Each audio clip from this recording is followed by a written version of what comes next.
आपल्या कोपरगाव तालुक्यामधून कोपरगाव ते सावळीवीर रस्ता हा नो मॅन्स लँड झालेला आहे। जर तुम्ही सिन्नर सावळीवीर ते अहमदनगर हा राष्ट्रीय महामार्ग नंबर 161 झाला, कोपरगाव ते मनमाड दुसरा रस्ता झाला, पण कोपरगाव ते सावळीवीर हा रस्ता राष्ट्रीय महामार्ग घोषित होऊन केवळ 15 किलोमीटरचा रस्ता असल्यामुळे राष्ट्रीय महामार्ग हा काम करत नाही। मी उच्च न्यायालयात गेलो, उच्च न्यायालयामध्ये याचिका दाखल केली आणि ह्या याचिकेमधून हा रस्ता तात्काळ करण्यात यावा म्हणून मी प्रयत्न करत आहे। या रस्त्याचे प्रश्न काय?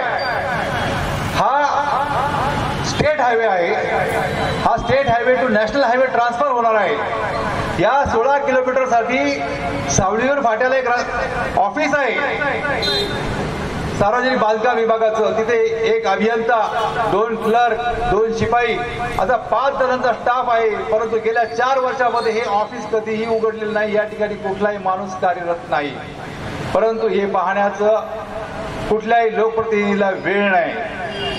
हा जो रस्ता आहे याला 150 कोटी रुपये आणले म्हणून श्रेयवादासाठी पगारी आणि पेन्शनर दोघंही भांडत आहेत, परंतु हा रस्ता, या रस्त्यावर पडलेले खड्डे हा तात्काळ कसा होईल या संदर्भात कोणाचेही प्रयत्न नाही।